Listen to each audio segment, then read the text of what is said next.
2025년 9월 대덕특구의 작은 바이오 분야 빅테크 기업 소바제니, 이탈리아의 글로벌 제약사 안젤리니 파마와 무려 7,500억 원 규모의 기술 이전 계약을 체결했습니다. 그것도 전임상 단계에서요. 2024년 5월 미국 워싱턴 DC에서 열린 세계 최대 소화기질환 학회 DDW 2024에서는 서울 홍릉 강소특구의 엔도로보틱스가 선보인 내시경 수술 로봇 로보페라에 전 세계 의료진들이 와우를 연발했죠.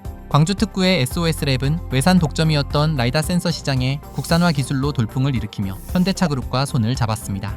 그런데 말이죠. 불과 몇 년 전만 해도 이런 성과는 상상하기 어려웠어요. 연구개발 특구의 딥테크 기업이 글로벌 무대에서 인정받기까지 그 뒤에는 어떤 비밀이 숨어 있을까요? 소바젠의 이야기는 한 의사의 절실함에서 시작됐습니다. 카이스트 의과학대학원 이정호 교수팀은 치료 현장에서 희귀 난치성 뇌전증 환자들을 마주하며 깊은 고민에 빠졌어요. 당시 유일한 치료법은 뇌수술로 병변 부위를 절제하는 것뿐이었는데 치료 효과는 제한적이었고 환자와 가족들의 고통은 지속됐죠.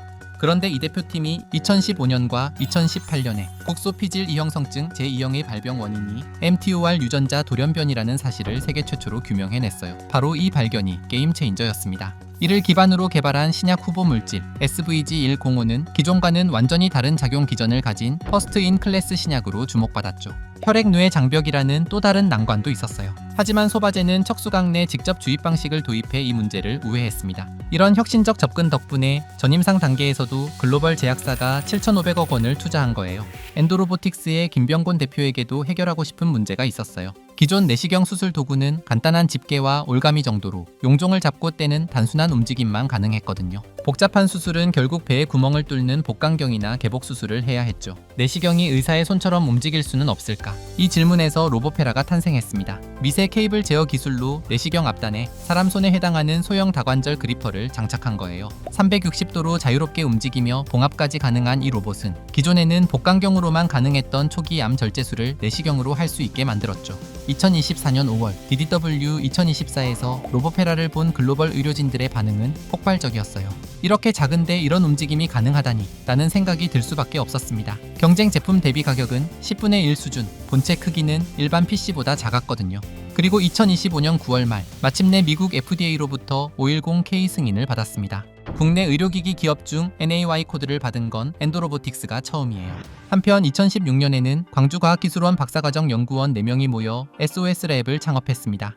자율주행차의 핵심인 라이다 센서, 당시 국내에선 전량 수입에 의존하던 기술이었는데요. 하지만 이들은 오래전부터 라이다 기술을 연구해온 경험을 무기로 도전했습니다. SOS랩의 무기는 바로 국산화였습니다. 그리고는 빅셀, S패드 기반의 3D 고정형 라이다와 EL, APD 기반의 2D 라이다 핵심 기술을 개발하는 데 성공합니다. 특히 3D 고정형 라이다는 회전 부품 없이 2개의 칩과 렌즈만으로 광각 측정을 구현해 기존 기계식 라이다의 한계를 극복했어요. 그 결과 IP R&D 전략으로 국내외 특허를 무려 200여 건이나 확보했습니다. 반도체 공정 추적, 자율주행, 산업안전 등 다양한 분야에 적용 가능한 맞춤형 솔루션으로 현대차그룹과 공동 개발까지 진행하게 되었습니다.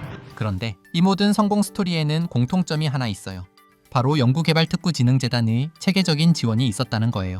2020년 코로나19로 민간 투자가 얼어붙었을 때도 소바제는 연구개발 특구펀드와 특구펀드 운용사를 통해 41억 원의 초기 투자를 유치할 수 있었습니다. 기술의 시장성과 성장 가능성을 평가해 선제적으로 투자한 정책 자금이 딥테크 스타트업의 생존을 견인한 거죠. 지금은 코스닥 기술특례 상장을 목표로 재단의 상장 준비 컨설팅을 받고 있습니다.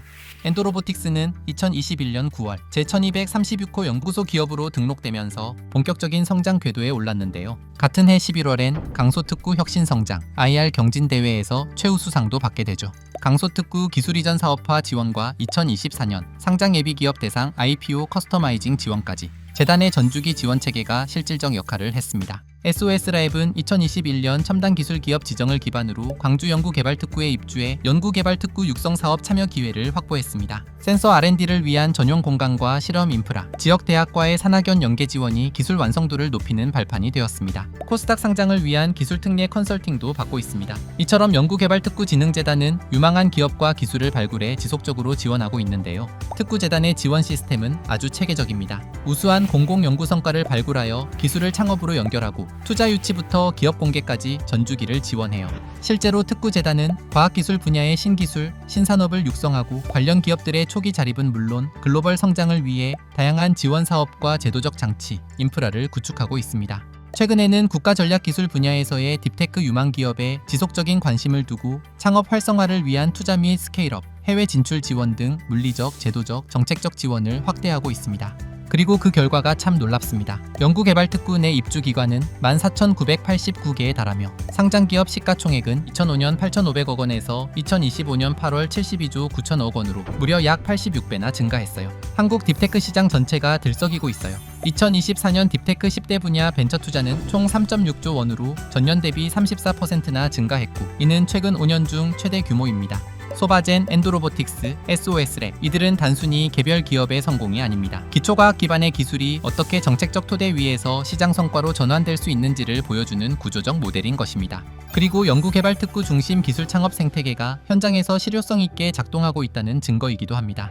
과거엔 불가능해 보였던 도전들이 지금 현실이 되고 있습니다. 이 모든 것의 중심에 연구개발특구진흥재단이라는 든든한 파트너가 함께하고 있는데요. 더 많은 소바젠, 엔도로보틱스, SOS랩이 대한민국에서 탄생할 날을 기대하며 많은 관심과 응원 부탁드립니다.